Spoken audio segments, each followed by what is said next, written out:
Hey everybody, today's our Monday study. I am so sorry that I skipped last Monday once again, but sometimes it'll just be that way. Things happen, life happens, of course, but I try my best to get back with it before I get too far gone and not staying with what I need to be doing because it can become too easy to um, you know, focus on everything else that needs to be done, and then you know you stop doing what father hopes that you would do for him, and that's to keep this relationship going. But at the same time, knowing that you do have a commission by Yeshua, where he wants you to go out and teaching the nations. So I see it as if I'm not doing too much exercise and speaking it, in my surroundings and as I go out or whatever, if I'm not saying it much there, at least by this effort, if I can put much effort to doing this, then I'm still keeping to what Father would have us to be doing. And I do say us because that's what it is when you finally get to what when you get to Yeshua's time when he was here and he starts telling his disciples what he expects out of us. Um, that's that's what we should be doing. And so yeah, I try my best to get back to it because, like I said, sometimes I still have a hard time, sharing what I have come to know and um, just because I don't know how to go about it sometimes, and it can be a little bit challenging. And Yeshua tells us we're going, Jesus Christ, Yeshua Messiah. He's the one that lets us know that we are going to get through those tough moments where some don't want to hear, and everybody has their um, denominational interpretation. And so it becomes a challenge to always want to put the effort out there because I try to avoid conflict as best as possible. I don't like to stir up, but at the same time I have to remember why it is that Father wants us to be doing that. And it takes me to Ezekiel when I'm pretty sure there's other areas, but Ezekiel always comes to mind when he gives him the warning of not putting himself out there and warning the people that they're not, you know, their interpretation is wrong or their denomination's doctrines off.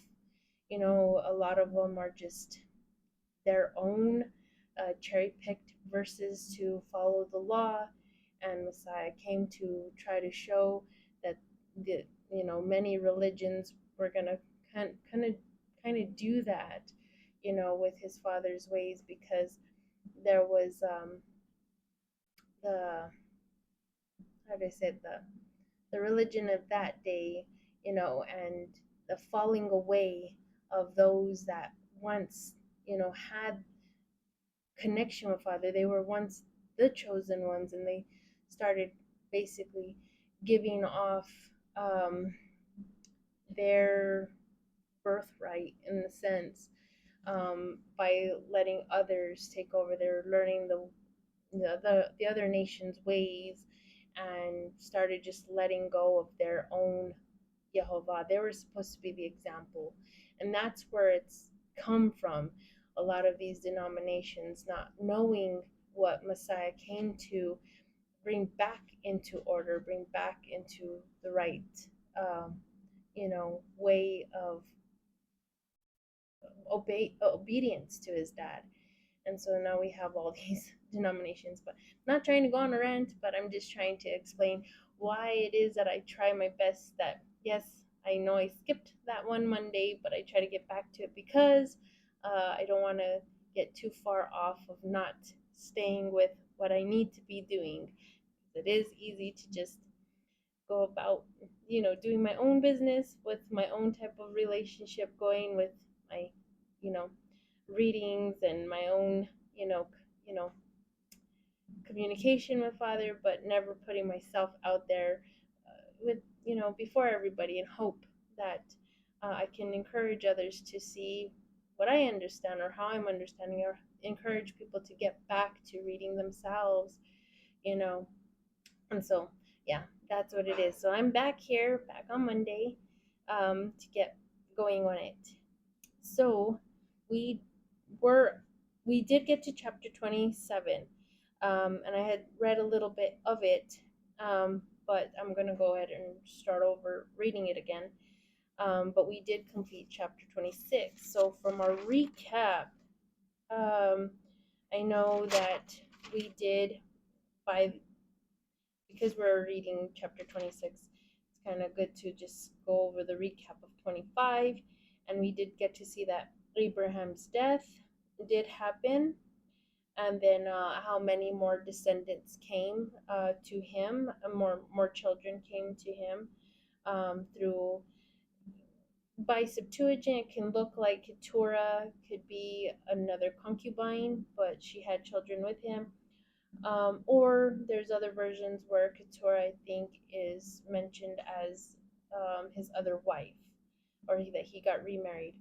I didn't go and check that, and I know I think I said I was going to do that, but I forgot to do that. But anyways, going over the Septuagint, that's how I look at it, is that maybe she was just another concubine, but we do see where more children were starting to come from her. And then we did see where both um, Isaac and Ishmael came together in laying their dad down to sleep. Um, it says right there in verse 9 that his two sons buried him in the double cave.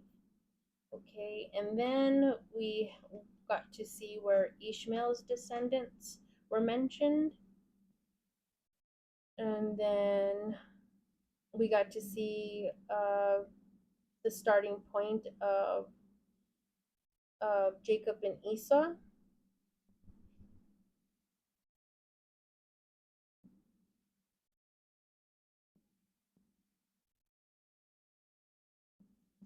Okay, and sorry, I'm just going over a little bit just to see if there's anything else that I need to possibly mention or not. Okay, but we can see Jacob and Esau belong to Isaac and Rebekah, and we did get to see where just by prayer, did Father fulfill their heart's desire for a child. So when you do things right, and Father, you don't always have to seek other, those that, I know I mentioned it last time, those that have professions. It's not to say that Father didn't give them something by that. We'll get to that type of um, understanding by my mindset with it. But if you just live right, how we kept seeing how it's mentioned, where Abraham was to just be pleasing in his sight, and all things, will be added to him. Father was going to bless him and so many things. And we got to see that through all the examples of those that, had connection with Abraham or related or whatever, and things went well for them, and they did exactly what he taught them to do, and that was to believe in Father. And so prayer, Father can do big things, miracles, just to show himself, so we can glory and feel that much love by him in answered prayers. So we do see where Jacob and Esau came in, and of course they're twins, and she also got to hear from Father. And then we got to see, as time moved forward, Esau didn't take his birthright so seriously, and he sells it to his brother. He didn't care for it. And then we got into Isaac and Abimelech, and right there we got to see where um, he had the same thing um, playing out as what his dad did. Um, it was no different in the same situation with Abimelech. And at first, like I said, when I read this a long time ago, I didn't know if Abimelech was the same Abimelech or if he could have been someone different. But when you see where even his, right hand man also had the same matching name, um, I think that falls in that they were the same, one and the same um, people, that they encountered. And so I don't know if any of you guys read my description towards that chapter that we went through. Sometimes after I'm done reading, um, I think about what it is I read, and then more comes to me as to what I could have mentioned more, or you know, give more insight towards. And so I just write it in the description. So if you're ever done, watching the video or even beforehand, you can see what else came to me as I finished out reading and the afterthoughts came. Okay, so that's what we got to see. So now into chapter 27. And I'll get the 1 hour mark on. And before we get into it, we will ask Father to lead us in our study time.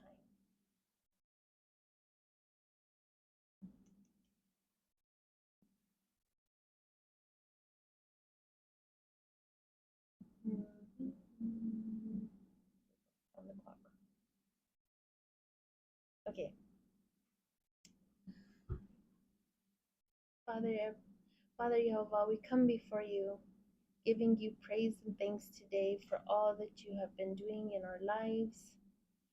We thank you, Father, for the smallest things to the greatest things, Father, leaving nothing unseen and recognized for what you do for us in our lives.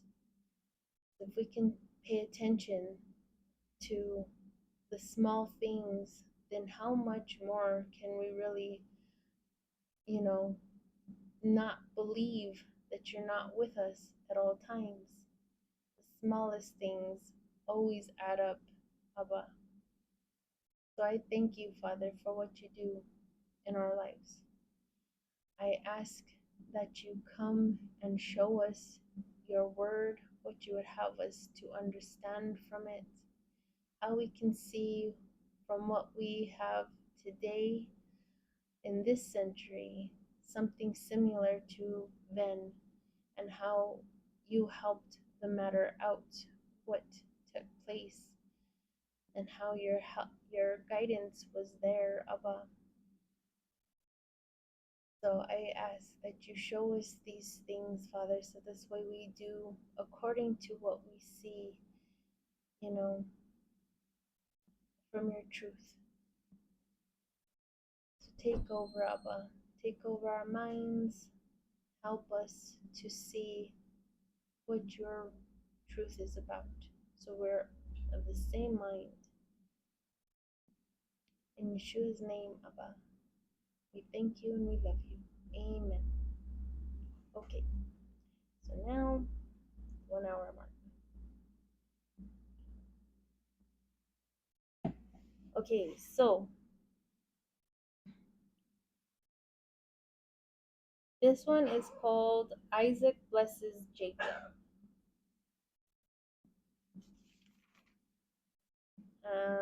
Let's see what else. And the other title that we should see within the same chapter is by verse 41. It says Esau's anger with Jacob. Okay. It happened now after Isaac had grown old, and his eyes were becoming too blind to see, and he called his oldest son, Esau, and said to him, My son. And he said to him, Here I am. And he said, Look, I have grown old, and I do not know the day of my death. Now, therefore, take the equipment, both the quiver and the bow, and go out into the plain, and hunt game for me, and make me delicacies as I like them, and bring them to me, in order that I may eat, so that my soul may bless you before I die. Now Rebekah heard Isaac speaking to Esau his son, and Esau went into the plain to hunt game for his father. And Rebekah said to her younger son Jacob, Look, I heard your father speaking to Esau, your brother, saying, Bring me game and make me delicacies, so that upon eating them I will bless you before the Lord before I die. So now, son, listen to me,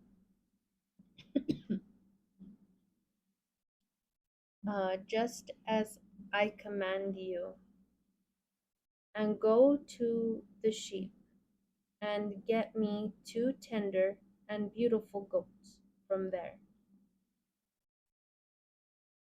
Uh, so we can see that, I guess, one thing we could take from there is it's looking like Isaac's favorite meat group is his goat. Now that she told her son which meat to go get. Um, and go to the sheep and get me 2 tender and beautiful goats.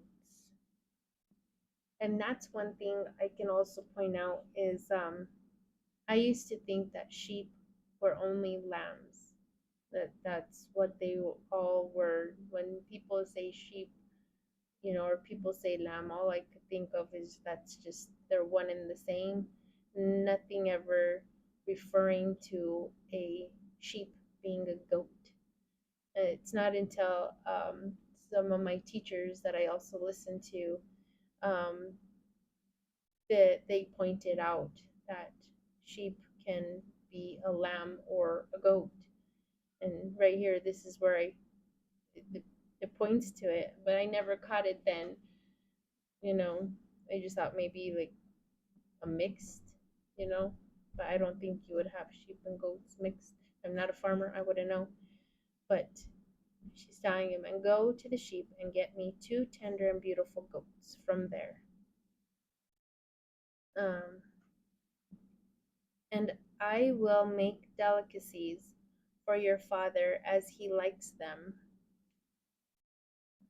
and you will bring them to your father, and he will eat, so that your father may bless you before he dies.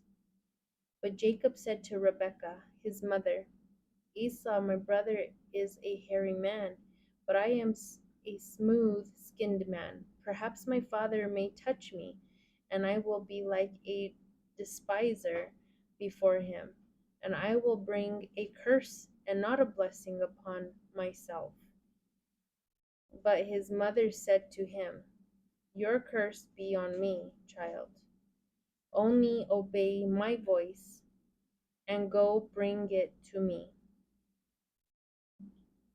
And so there, if you can recall, when we started getting into it, I started kind of like talking about um, another another scenario where you can see where father ends up saying a promise that's going to come about being fulfilled, but we can overstep his power and try to make things happen on our own.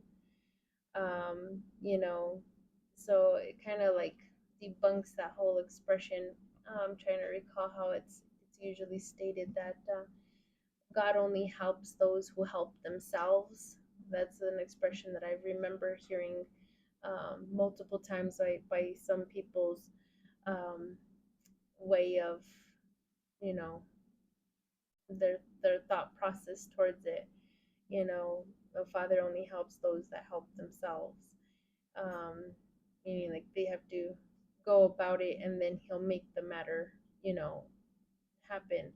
It kind of runs into like you give Him no choice. It's not something like, don't get me wrong, Father will always be there to help you out, especially when it's like He can see you didn't wait patiently upon Him, and He can help the situation out. Of course, granted, you still might have to go through some, you know, repercussions or some type of consequences, and then thank Him at the end that it didn't go as severely bad as what it could have been. But um, that kind of makes me think that you just you try to make things happen. You cause them to have no choice to now figure something out to help the situation. And then just like any other parent, sometimes just let you know, you know, let it play out, and just because we do sometimes we just overstep it. um but that's what was going through my mind, is that here she was, and then we can see the conviction of Jacob, you know, um even like warning his mom, like, look, what if I bring some curse upon me for doing what you're asking of me to do, you know. um and then of course then I brought up the when we get there, the sons of Korah, where they refused to be on their father's side and do what he expected, you know, or have them, you know, do as he wanted, and they're like, no. And they didn't suffer by it either. They chose right. So not all the time, you know, you have to you have to know Father just as equal as your parents, because you just got to make sure that they're not misleading you themselves. I can't. There's other areas I can try to pull from. I'm trying to think of another area that would probably fit to discuss it. It's something about like if your family members are telling you to serve other gods, something to that, um, to manipulate you into serving other gods with them. I think it's by the family members itself, but it's gonna. I would have to go and find that to get. Is it Deuteronomy? Okay, my husband is hearing me. Like I said, I try to have him in the background because sometimes he's quick. He knows certain things right away, or he'll help me, especially with the pronunciations. And he's just there. He's my help. Um, yeah, he was saying in Deuteronomy, is saying something about, like, you know, your family members can try to persuade you, you know, and to get you to um, serve other gods, you know. So you have to always be checking this. We're all supposed to help one another, you know, and our children have, you know, voices too, and Father uses them as well. Okay, so, and then of course I could pull in Timothy, but nah, we'll just leave it there, because even Paul was giving him wisdom of, you know, him not the the elderly people shouldn't, you know, not listen to the young ones, and the vice versa. The young ones shouldn't think that the elderly don't have stuff to do. All of us still have something to help each other and make sure, you know, we're not being beguiled. Okay, so let's carry on. Um, okay, so we do see where she says that, you know, let your curse be upon me. Um, there's much thought that could be shared there, but I probably will get to that as we carry on. Even though I don't really think she went through something um, by any type of um, curse, by ailment, or uh, you know, something that would seem. It all depends on how you look at what could be considered a curse on her. She did lose everything on that day. I'm pretty sure she, who knows how her husband treated her afterwards, knowing that she conned him into giving, Esau, who he had in mind, and Esau crying at his, at his side, and saying, telling him, like, that wasn't me, and now who knows what she was getting by her husband. At the same time, now her oldest son is probably mad at her, and then now the youngest, we're going to end up seeing that she has to tell him to leave and she won't have him around. So who knows, that could have been her, that, curse upon her, that not everybody was going to be happy at what she did. But anyways, okay, so your curse be upon me, child. Only obey my voice and go bring it to me. Verse 14, and going, he took and brought it to his mother. And his mother made delicacies, just as his father liked them. And Rebekah had taken the beautiful garment of Esau, her older son, which was with her in the house, and put it on Jacob, her younger son. And she placed the skins of the goats on his arms and on the bare parts of his neck. And she gave the delicacies and the bread loaves which she made into the hands of Jacob. So now we can really have some type of an illustration in the mind of how hairy um, Esau was, and all the bare parts that needed covering. He was one hairy guy. And then we can see how smooth skinned the other son was for having to need to cover much.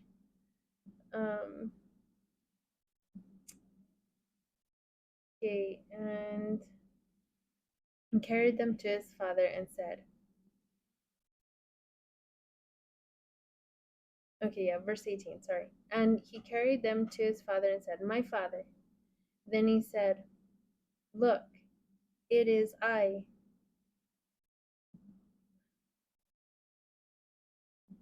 Oh, okay. I thought that was Jacob's statement right there. No, it's Isaac's response. Look, it is I. Who are you, child? And his son Jacob said to his father, I am Esau, your firstborn. I have done just as you told me. After rising, sit and eat my game, so that your soul may bless me. Isaac said to his son, what is this that you found swiftly, O child?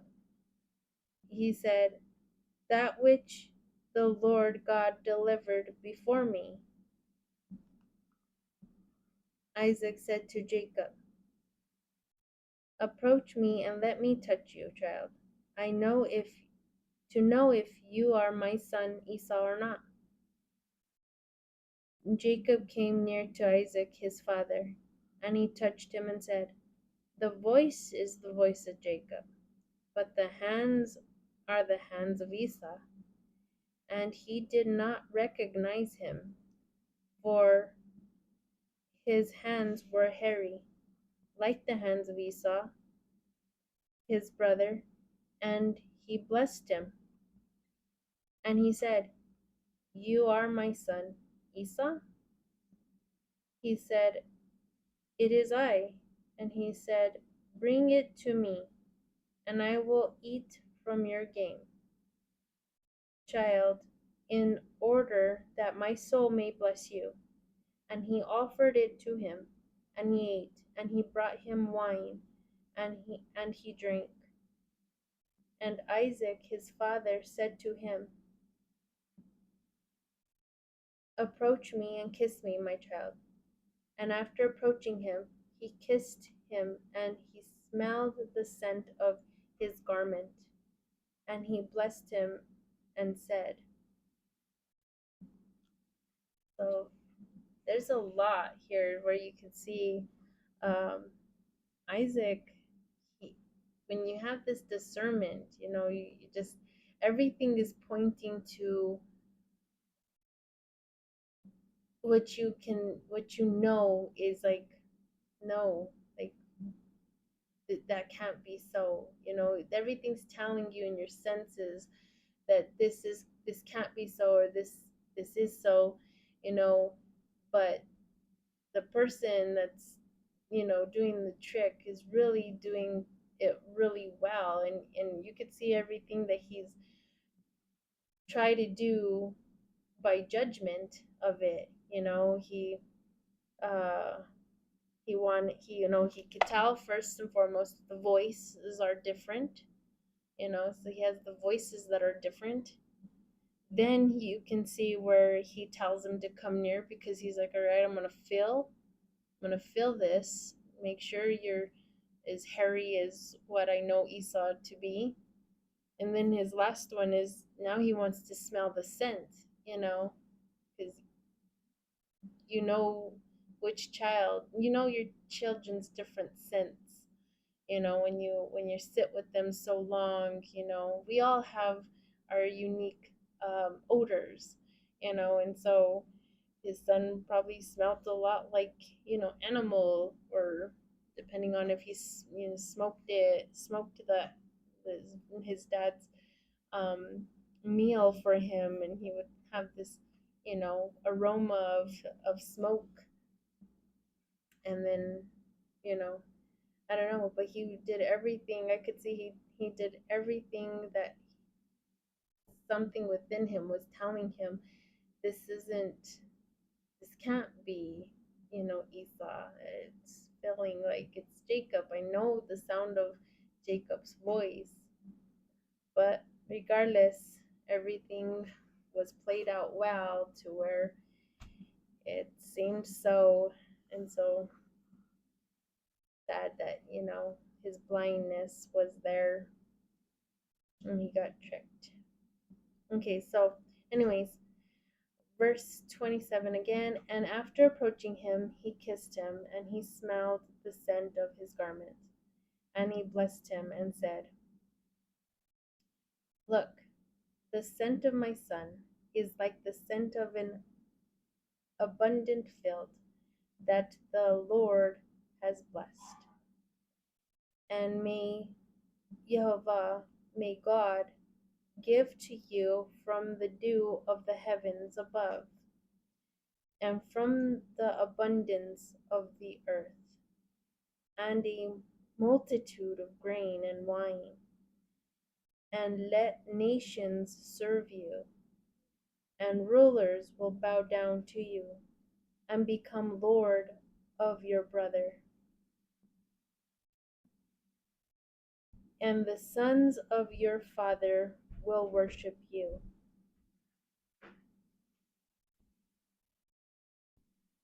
The one who curses you is even more accursed. The one who blesses you has been blessed. And so now you can see what it is that, or we can see, I should say, what I'm seeing here is the blessing that Esau um, let go of. You can see these great things that were going to be on who it was meant for, which should have been the firstborn, who it was meant for. Um, but because Father, in a sense, prophesied, in a sense, what was going to happen to Rebecca, it did fall to the second. And so, but that's usually what the firstborn gets, should get. But we can see the attitude in which Esau had, and he gave up all this beautiful stuff that his father, you know, was going to put on him from father being the one to make these things happen. And so that's that's that is treasure right there, you know, especially when we get into the laws, and we can see in Deuteronomy chapter 28, when you can see the blessings and the curses there, but focusing on the blessings, that's what it is that you want from Father. You know, a lot of us today, with modern things in our faces, we look to have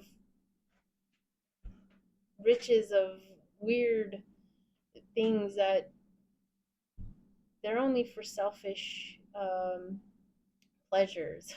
They have nothing to do in thinking for, helping the needy and having plenty of food, and and even so much so that you're even everything's in a balance, even your prosperity through your finances. If we would have more vegetables and stuff, we wouldn't need to be purchasing so much at the market, at the supermarkets and stuff, where we have all these other things that are by you know um, manufacturing companies and stuff that's, with pesticides and all these things that are keeping us sick. There's This is what is that, Father's reign for our crops, and to have crops, and to have, vegetables and stuff like that. And that's the true treasure. But no, not many know these things. They don't see this and know where the true treasure lies. So, yes. Now, I'm just trying to point that out, is what we see now, what Esau gave up, you know. Okay, verse 30. And this happened after Isaac ceased blessing Jacob, his son. And this happened as Jacob came out from before Isaac, his father. I hope you don't mind the crackling noise in the background. My son's warming up supper at the moment, so I'm hoping you can hear me over the noise in the background. But anyways, sorry. And this happened after Isaac ceased blessing Jacob, his son. And this happened, and Jacob came out from before Isaac, his father. Esau, his brother, came in from his hunting, and he also made delicacies and brought them to his father, and said to his father, "Let my father get up and eat the game of his son, so that your soul may bless me." And his father Isaac said to him, "Who are you?" He said, "I am your firstborn son, Esau." Isaac was amazed with very great amazement, and said, so you could see like some kind of fear came over him, some type of like, oh no, what just happened? So it was amazed. Isaac was amazed with very great amazement, and said, "Who then was the one who hunted game for me and brought it to me? And I ate from everything before you entered." and I blessed him, and may he be blessed. It's like I can't take it back. What's been said, what's been spoken, that's it. It's gone.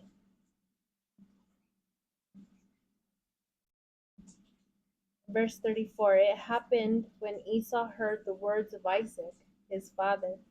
Esau cried out with a very great and bitter cry, and said, "Bless me now also, father."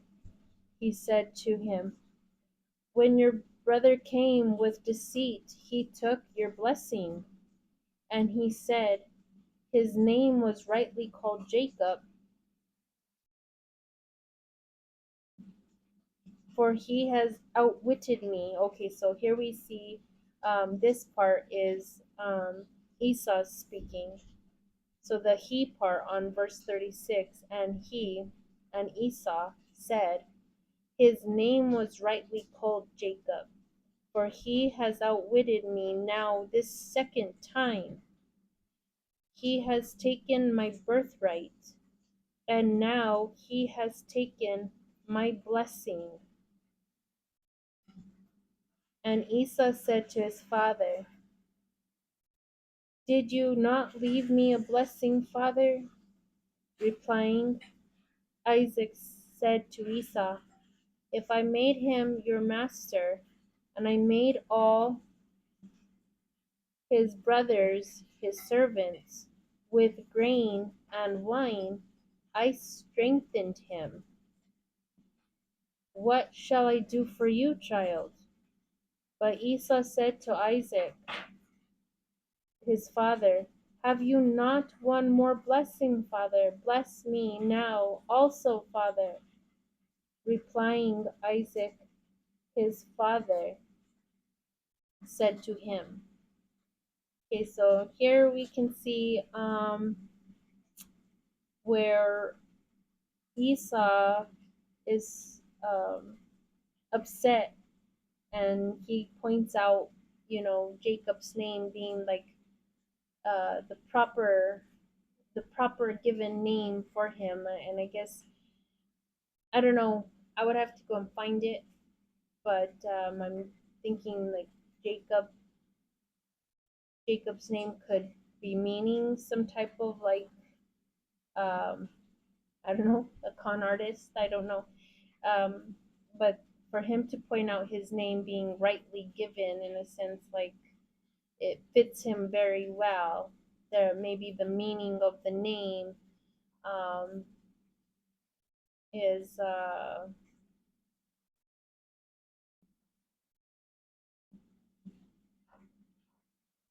why he's pointing that out. The meaning of his name as to why he's pointing it out. His names have meanings. Remember, several chapters back, we got to see um, that the names that were given usually have meanings. Here, I don't see it. I don't know. Maybe he's outwitty. You know, he does go on to say that he outwit him twice. Or a deceiver, maybe a deceiver, because we did see where his dad did confess on verse 35 that his deceit. So he's pointing out that his name is suited to him. um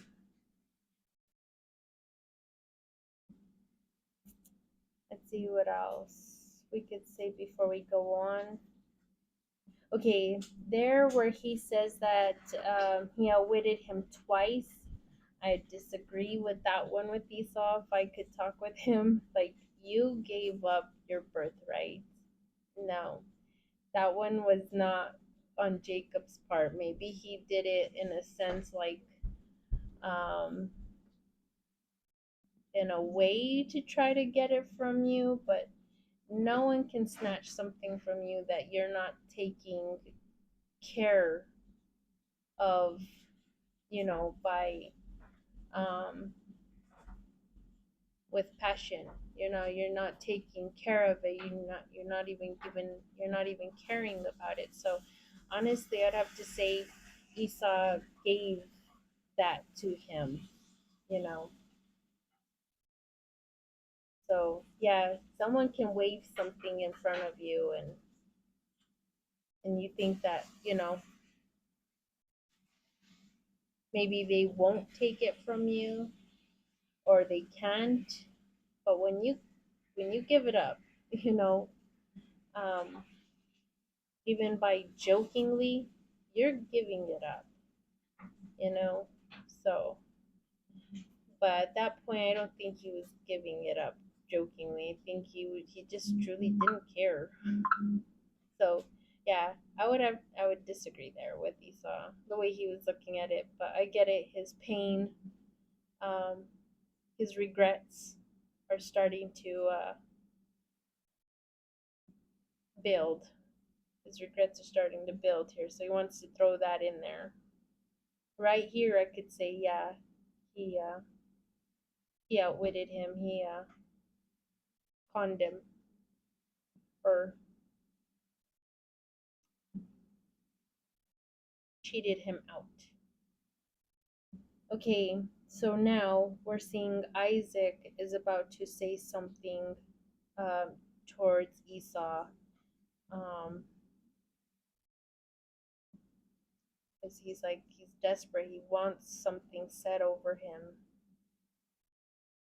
Okay, so verse 39, replying Isaac his father said to him, look, from the abundance of the earth your dwelling will be, and from the dew of the heavens from on high, and by your sword you will live, and you will serve your brother.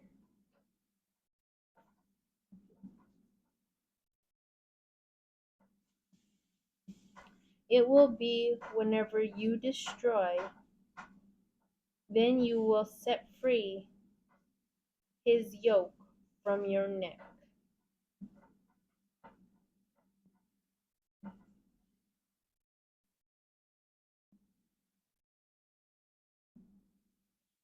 What all that entails towards, I haven't the slightest, I'm trying to think on what is fully being said so I can comprehend what's really here. Just that he's going to serve his brother. He has no choice.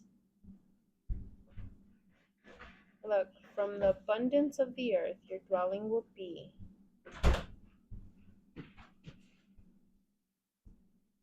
and from the dew of the heavens from on high.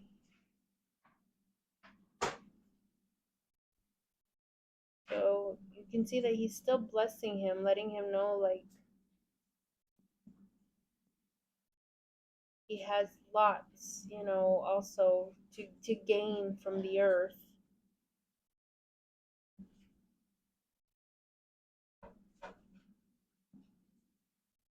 And from the dew of the heavens from on high. And by your sword you will live. And you will serve your brother. It will be whenever you destroy, then you will set free his yoke from your neck.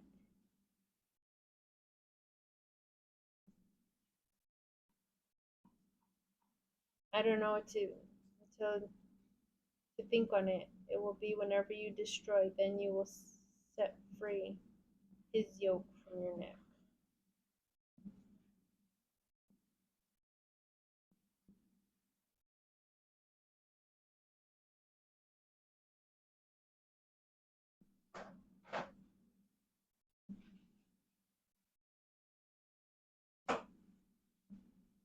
I don't know if it's towards the responsibility of learning how to serve him.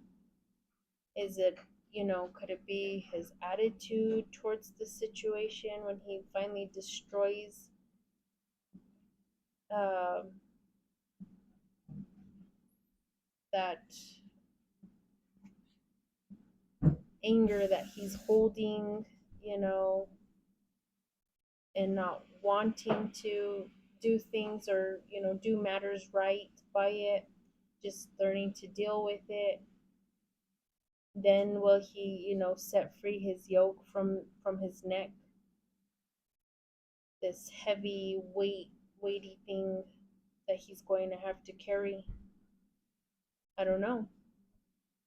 But we will see, the story will continue, where he finally will get to that place of, um, I think, letting it go, where he'll finally get to let go of this thing that he's going to be pulling, carrying, this heaviness around his neck. That's as best as I can think on it, anyways. Verse 41. And Esau was angry with Jacob because of the blessing with which his father blessed him. So Esau said in his mind, okay, now this is just the conversation in his mind, okay, he didn't speak it out loud. But because, like I said, Father reads minds, and he could tell whoever wrote these stories, um, is it by Moses, is it not, I don't know, but the writer of this part, Genesis, Father could tell him exactly what he knew, what was in his mind. Okay, so Esau said in his mind, may the days of my father's mourning come soon, so I can kill Jacob, my brother. The words of Esau, her older son, were reported to Rebekah. Oh, I guess they were spoken out loud, but I guess they were just from the mind. Someone went and reported it, so we don't know who that person was. It's not mentioned, so I thought it was just in his mind. But I guess someone caught what he said, or maybe he said it under his breath. There's all those thoughts that, who knows? We weren't there. But, anyways, it was reported to Rebekah.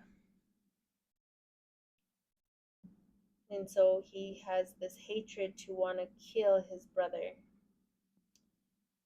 Okay. The words of Esau, her oldest son, were reported to Rebekah, and she sent and called Jacob, her younger son, and said to him, look, Esau, your brother, threatens you to kill you. So now, child, listen to my voice, and get up and escape to Mesopotamia, to Laban, my brother, in Haran, and live with him some days. Okay, and this word days, it could make it seem like he's just going for, like, you know, a vacation time, like what we would set out to do when we want to go somewheres, for a vacation, and we plan for, a couple of days. Granted, some probably are able to expand it a little bit more to months. I've never been able to have that. Not yet. It's a desire, but most of the time, the most popular understanding is like you set out to go for days, somewheres. But in this sense, when you look up words like the Hebrew and Greek definitions to things, days can actually mean years. So this might not just be like meaning, go to my brother's house and stay with him for a couple of days, um, maybe a month, even that could be considered a short span comparison to years, as days.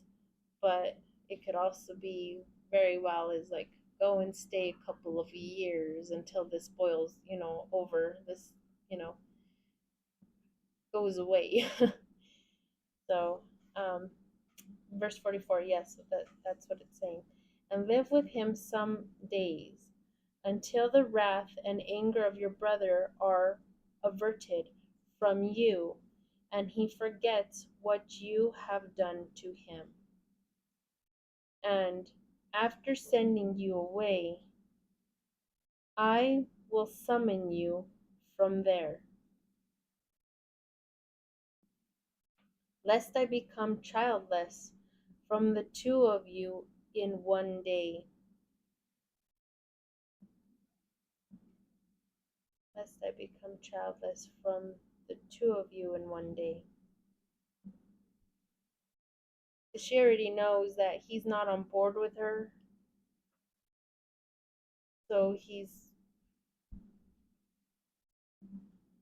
already probably feels like, you know, one child down.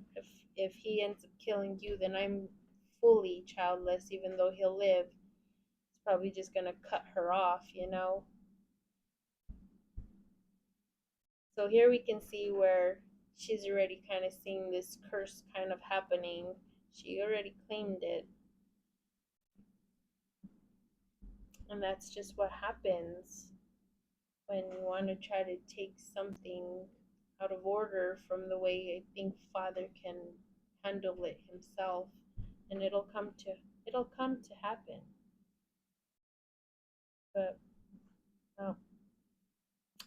Okay, so now we see where she sends him away, and then there where she ends up telling him, um, that she would summon him, from there when it's clear, when his brothers finally cool down and no longer angry with him, she'll summon for him. But when we get more towards the story of it with Jacob, and where he goes, he never gets word.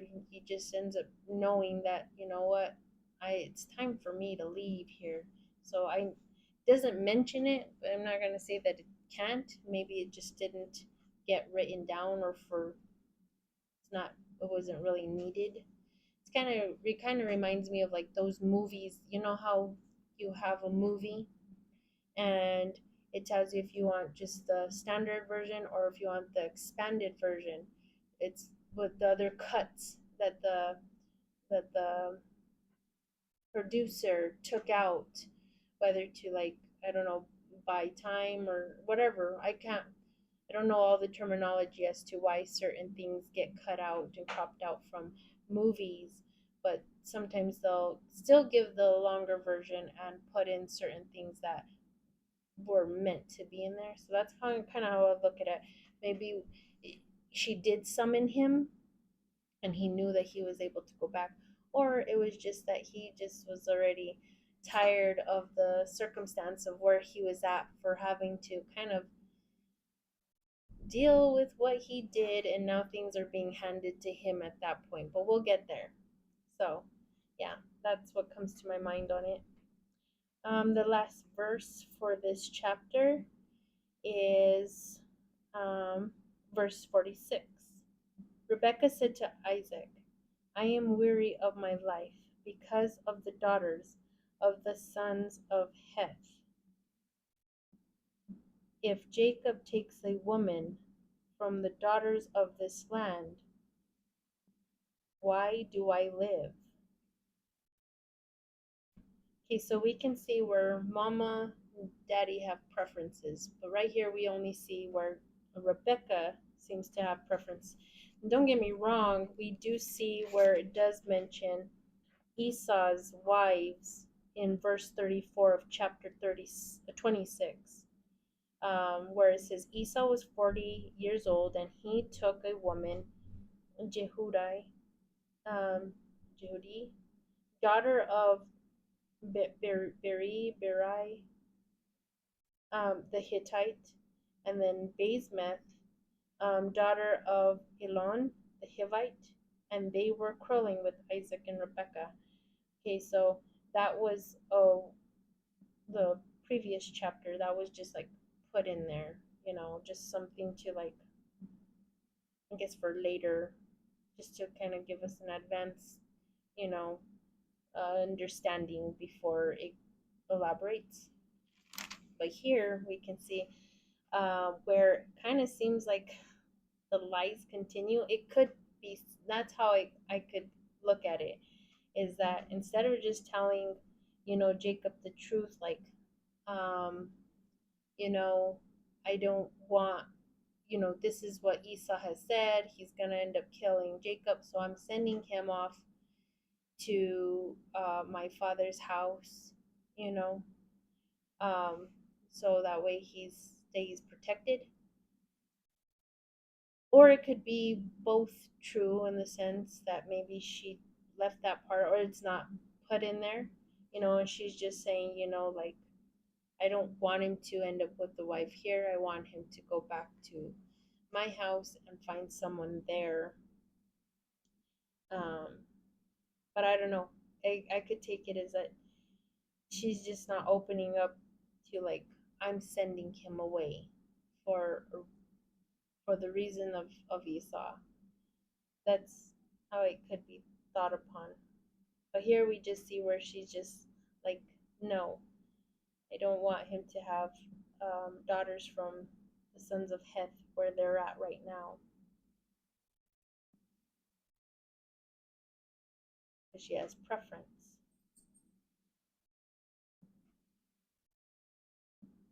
Okay, so now we're in chapter 28 with 13 minutes to go. Let's see how much we can get into it. If not, you already know me. A recap, and usually that takes up some time, anyways. It's just that I want to take my time and give it my all before Father for you all to see that, studying is not hard. And it's okay to open up to Father the way you're looking at things at even at this moment. That not all the time will you remain there because, like I said, sometimes your thoughts will come to know much more revealing things to where it's like, oh, that kind of is like similar to when we read such and such chapter in such and such book.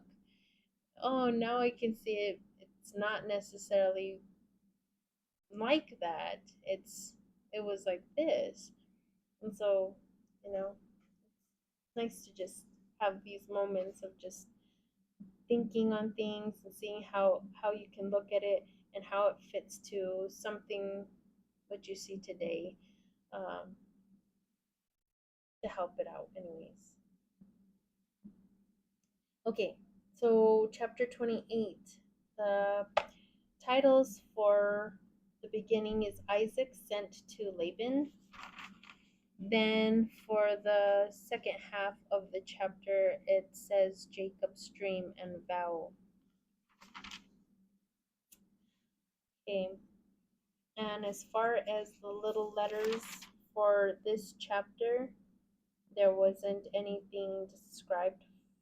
There wasn't anything for us to look at um, by that chapter, anyways. Um, Let me check this one's here. Possibly there was on this page.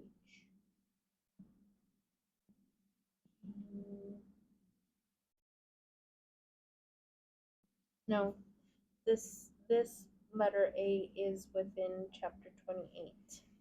Okay. Isaac sent to Laban. Isaac summoned Jacob and blessed him and charged him, saying, You shall take not a woman from the daughters of Canaan. Get up and escape to Mesopotamia of Syria, to the house of Bethuel, the father of your mother, and take a woman for yourself from there. Okay, so now we can see where Mesopotamia is in Syria. And you can always look for, the maps. Just like when I first started off reading, before this, we got into the Bible maps and charts. So you can always go back and look at these again to keep your mind kind of in the site itself. You're moving along with the understanding of what took place and where it all happened. Okay, so now we see he's telling him to go to where he he got Rebecca from her father's house, Bethuel, the father of your mother, and take a woman for yourself from there, from the daughters of Laban. And there we can kind of even see where the first um, prearranged marriage, the arranged marriage that Abraham had for Isaac by his servant. Now it's kind of opened it now for him to just go and find someone on his own. Okay, so it's not always needing to be, um, where it's arranged. Now we see he's gotten his father's blessing, but he also has given him his encouragement to what women not to look for, I guess, in certain areas. And his mom and his dad did not want him to find any daughters from the sons of Heth, or how he specifies it by Canaan. Okay, so but there we can see he can go and choose his own wife of his choosing. Okay.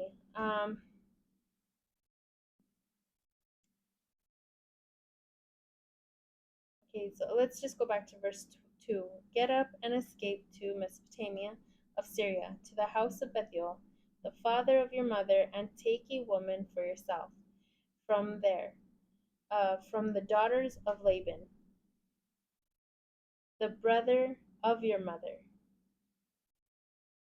May my God bless you, and may he increase you, and may he multiply you, and you will become a gatherer of nations. Okay, so the little letter A is by the word become, and you will become a gatherer of nations. And so that can be said, you will be into. Okay, that's what they have for the literal. You will be into a gathered nation, I guess, a gathering of nations. It goes on to say this phrase is the word for word translation of a regular Hebrew construction meaning to become. To become.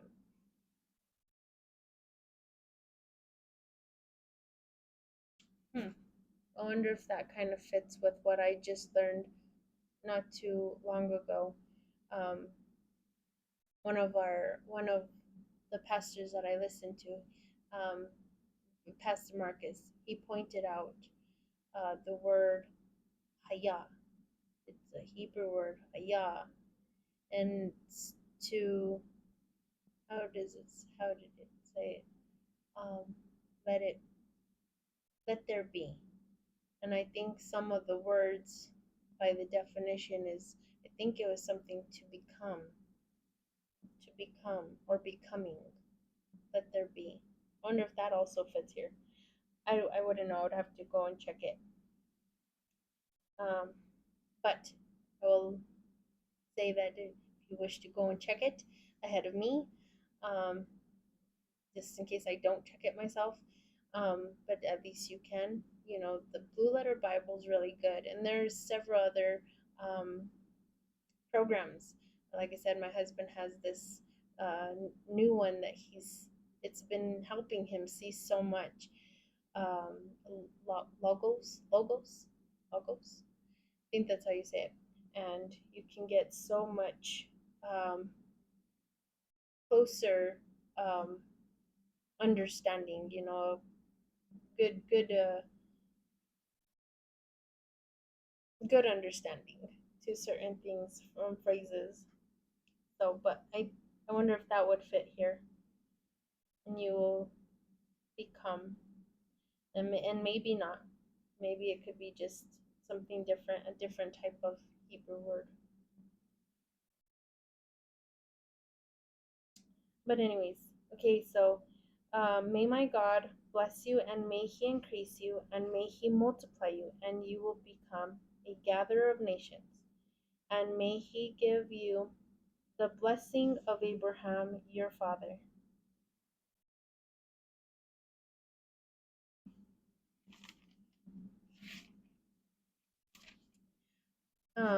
To you. Okay. And may he give you the blessing of Abraham your father to you and to your offspring after you, to inherit the land of your sojourning, which Yehovah, no, which God has given to Abraham. So Isaac sent off Jacob, and he went to Mesopotamia, to Laban, the son of Bethuel, the Aramean, and brother of Rebekah, the mother of Jacob and Esau. Esau saw that Isaac blessed Jacob, and he was gone away to Mesopotamia of Syria to take. Okay, before I go on, I just saw it right here.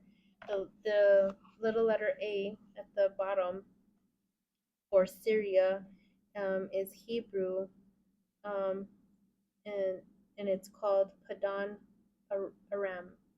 Padan Aram. I don't know how you would get the vowels to be sounded. Padan Aram is what I'm thinking. Okay, so that's Mesopotamia of Syria. Okay, verse 6 again. Esau saw that Isaac blessed Jacob, and he was gone away to Mesopotamia of Syria to take a woman for himself, that when he blessed also he commanded him, saying, You shall not take a wife from the daughters of Canaan. And Jacob obeyed his father and mother and went to Mesopotamia. And Esau saw that the daughters of Canaan were evil before Isaac, his father. So Esau went to Ishmael and took Mahalel, Mahalel, Mahalath, the daughter of Ishmael, the son of Abraham, the sister of Ne- Neb- Neb- Nebaioth, to his wives as a wife. Okay, so I guess she's a third one. And so she would be from Canaan. So now we can see he's mad and he wants mom and dad to know he is mad. And so when anything they would probably want him to do or command him to do, as a mom and dad would have, a rule or, to tell you what to do. He's like, I'm going to do the opposite now. You could just see um,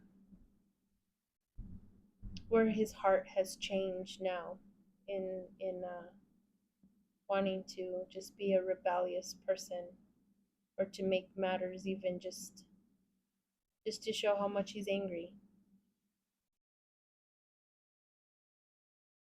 Okay, so we did see, like I said, in chapter 26, it mentioned his wives.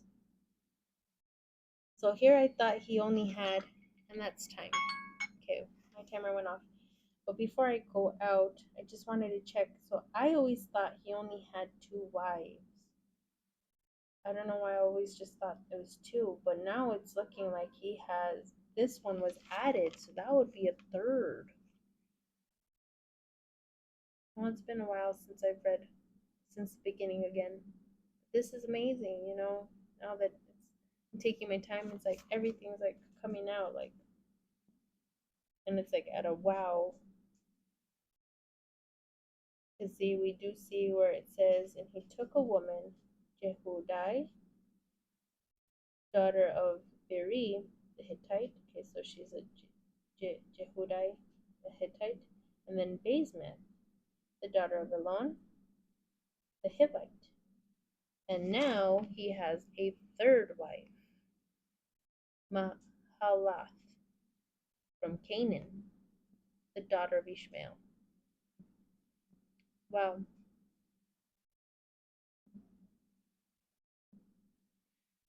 I thought Esau only had two. Now he has three. But anyways, that takes care of our reading for tonight, and we did not get to finish the chapter, so we will go over it once again.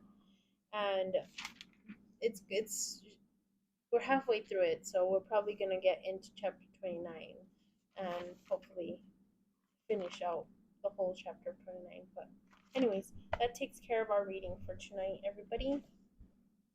I hope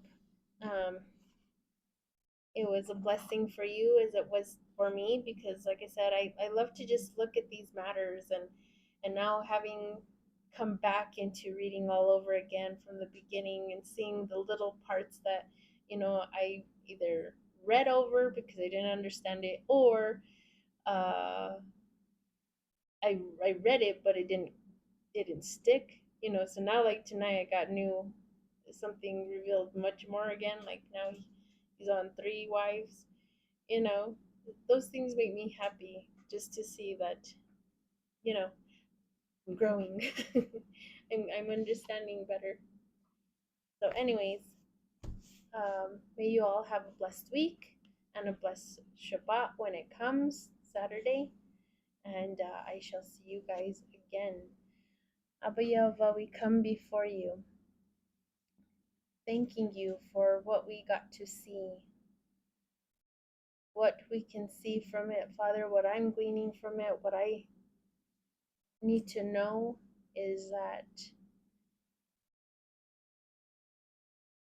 I need to stay on top of knowing your word inside and out as strong as I can, to know how when someone comes with a thought or a word from you, and wants me to, go about something that is right, I need to make sure that it aligns to what you say. Whether it be by, a family member that um, is, you know, my family by blood, or whether it's my family member by blood through Yeshua, in the faith. We all need to know how to just check your words before, you know, because your words are above everything, and that you will make things happen. you know I'm just glad that we have these stories that we can really take our time with. And then now, of course, from where I have come from, knowing your laws and seeing where a lot of things like this uh, is more accountable to me today, because I have all of the information. They were learning as they went. That's what it kind of seems like to me. They were learning as they, it's like that expression, you learn as you go. So it kind of seemed like that's what the relationship was with you, before we got to know the laws parts. And it's not to say that you were not always, that you weren't speaking to them. It could always be the part where did they grasp it, and then they not keep it at the same time. But at the same time, it was kind of like, it looks like they were learning as they went. But now we have it all, Father. We have all examples, and so we don't have no excuses as to what your law says and how to look at the situation of what played out when they didn't have the law portion of it. So may we do better at our decisions today, because there's no excuse. We have it there in front of us. So I pray we're doing good in your sight, Abba. Take care of us. Lead us, Abba. Keep speaking to us. In Yeshua's name, Abba.